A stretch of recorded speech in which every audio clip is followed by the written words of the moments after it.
Captain कमल ने उन्हें runway 12 पर लैंड करने के लिए कहा। तब अचानक कॉकपिट में एक चेतावनी का सिग्नल आता है। फ्लेक्स 15 पर सेट करने के बाद विमान नीचे की ओर बढ़ा, कंडीशन लीवर को पुश कर दिया, जिससे प्रोपेलर ने काम करना बंद कर दिया। हादसे के दौरान फ्लाइट 691 का ये मैनुअल सिस्टम ही बिगड़, एटीसी ने लैंडिंग के लिए मंजूरी दी। तब फ्लाइंग पायलट ने 2 बार कहा था कि captain, there is no power, there is no power. My controls, your controls.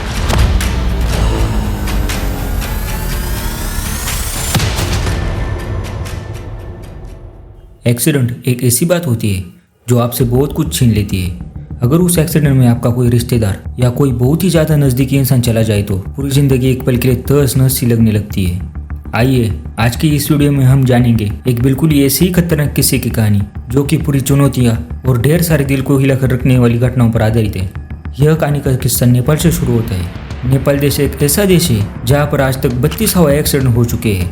इन बड़े बड़े 32 एक्सीडेंट में से बहुत ही ज़्यादा बड़े हवाई अपघात के सिलसिले में से हम ये कहानी आपके लिए लेकर आए हैं। यह कहानी है एटी एयरलाइन की फ्लाइट 691 की।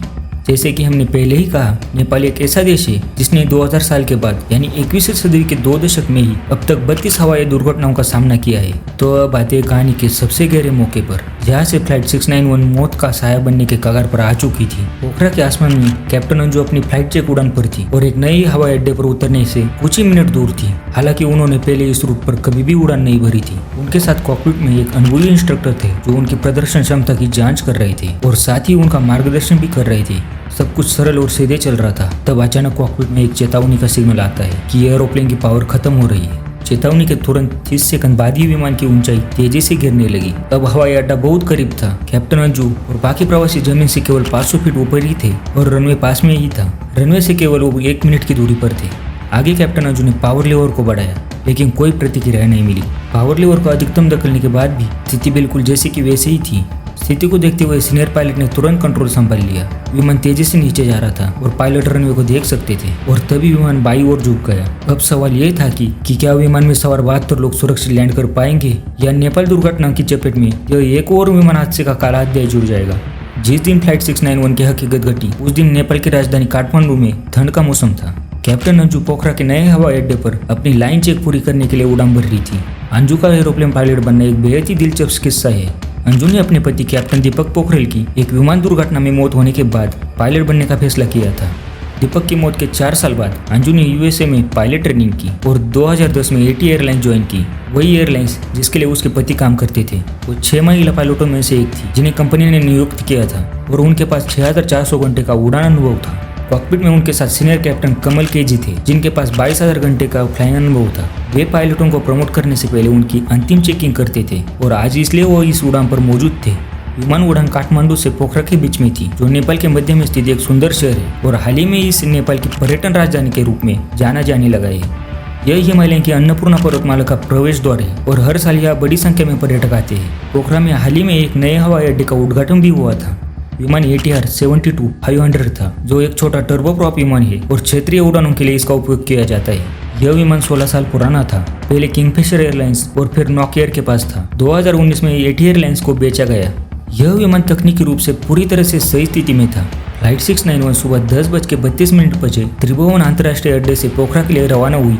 हिमालयन पर्वतों के ऊपर से उड़ते हुए विमान पोखरा हवाई अड्डे से करीब 15 मील दूरी था कि उसने एटीसी से संपर्क किया। एटीसी ने उन्हें रनवे 30 पर लैंड करने की इजाजत दी, लेकिन क्योंकि यह कैप्टन अंजू के लिए चेक उड़ान थी, कैप्टन कमल ने उन्हें रनवे 12 पर लैंड करने के लिए कहा ताकि वे इस रनवे से भी परिचित हो सके। हालांकि रनवे 12 की अप्रोच प्रकाशित नहीं थी और पायलटों को इसके लिए विशेष प्रशिक्षण भी नहीं दिया गया था। यह एक बहुत ही डिफिकल्ट रूट था। विमान तेजी से नीचे आ रहा था और कैप्टन अंजू ने पावर लीवर को फ्लाइट आइडल पर सेट कर दिया। फ्लेक्स 15 पर सेट करने के बाद विमान नीचे की ओर बढ़ा। अचानक कैप्टन कमल ने गलती से फ्लैप लीवर की बजाय कंडीशन लीवर को पुश कर दिया, जिससे प्रोपेलर ने काम करना बंद कर दिया। अब विमान में पावर नहीं आ रही थी। कैप्टन कमल ने फ्लेक्स को 30 पर सेट कर दिया, लेकिन तब तक विमान में काफी ड्रैग बढ़ चुका था। ऊंचाई तेजी से घटने लगी और 500 फीट की ऊंचाई पर विमान बाईं ओर झुक गया। कुछ ही क्षणों में विमान पोखरा के पास सेती नदी में दुर्घटनाग्रस्त हो गया। इस भयानक हादसे में सभी 72 लोगों की मौत हो गई, जिसमें कैप्टन अंजू, कैप्टन कमल, फ्लाइट अटेंडर ओशिन मगर और 4 भारतीय पर्यटक भी शामिल थे। यह हादसा लोगों पर काफी गहरी चोट कर दिया गया। आज भी नेपाल में कभी खराब मौसम का अंदेशा होता है तो नेपाल देश की एयरलाइंस इस मामले को मद्देनजर रखते हुए बहुत ही ज्यादा सावधानी बरतती है और ज्यादातर हवाई उड़ानों को रद्द किया जाता है। हमारा भारत देश और अगर हम नजदीकी राष्ट्र के तौर पर देखें तो नेपाल के बीच भारतीय एयरलाइंस के किंगफिशर के विमानों का ही उपयोग किया जाता था।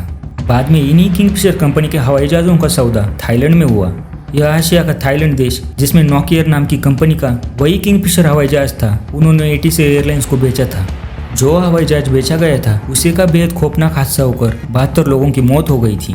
इस पूरे मामले पर अगर हम नजर डालें तो अगर किंगफिशर घाटे में ना जाता और थाईलैंड के पास उनका बनाया जहाज न पहुंचता तो यह फ्लाइट 691 शायद इंडिया में रहती और नेपाल के बुरे मौसम का उसे शिकार न होना पड़ता। लेकिन भला होने को आज तक कौन टाल सका है। हवाई उड़ान करने वाली फ्लाइट 691 की कुछ अलग ही खूबी थी। इस फ्लाइट का स्पीड ब्रेक जो कि इमरजेंसी के सिचुएशन में काम करता है, उसके लिए पावर लीवर का फंक्शन के साथ साथ फ्लैप लीवर सिस्टम का काम करना भी जरूरी हो जाता है। विमान उड़ान में शुरुआती और अंत के लैंडिंग के दौरान जमीन पर जो थ्रस्ट पैदा होता है, उस थ्रस्ट को पैदा करने का काम विमान के पंखों के जरिए होता है।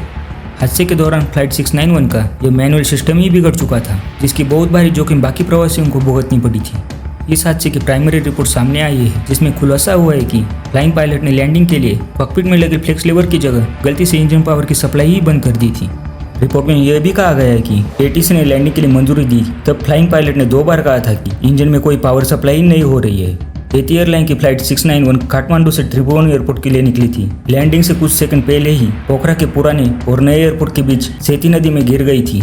14 पेज की रिपोर्ट में दावा किया गया था कि पायलट ने 10:56 पर लैंडिंग के लिए फ्लैप 15 पर सेट कर दिए गए थे। इसके 15 सेकंड बाद फ्लाइंग पायलट ने जमीन से 721 फीट के ऊपर ऑटो पायलट को डीएक्टिवेट कर दिया। 14 पेज की रिपोर्ट में कहा गया है कि फेदर कंडीशन में आना दुर्लभ है। यही वजह थी कि शायद पायलट ने कंट्रोल खो दिया और प्लेन खाई में जा गिरा। काठमांडू के पोस्ट के मुताबिक जांच दल के एक सदस्य ने कहा कि उन्हें दुर्घटना स्थल पर लीवर नीचे खिंचा हुआ मिला। वे यह पता नहीं लगा सके कि इससे पहले क्या हुआ था। साथ ही यह भी कहा कि वे डिटेल रिपोर्ट का इंतजार कर रहे हैं। नेपाल का नाम दुनिया के सबसे खराब एविएशन में शुमार है। मीडिया रिपोर्ट के मुताबिक फ्लाइट क्रू ने 15 जनवरी की सुबह काठमांडू और पोखरा के बीच पहले 2 उड़ानें भरी थी। हादसे वाली फ्लाइट 691 इसी क्रू की लगातार तीसरी उड़ान थी। आपको ये कहानी कैसी लगी और ऐसे दिल दहला कर रखने वाली कहानी सुनने के लिए हमारे चैनल पर आते रहिए। मिलते हैं नए वीडियो में, तब तक के लिए धन्यवाद।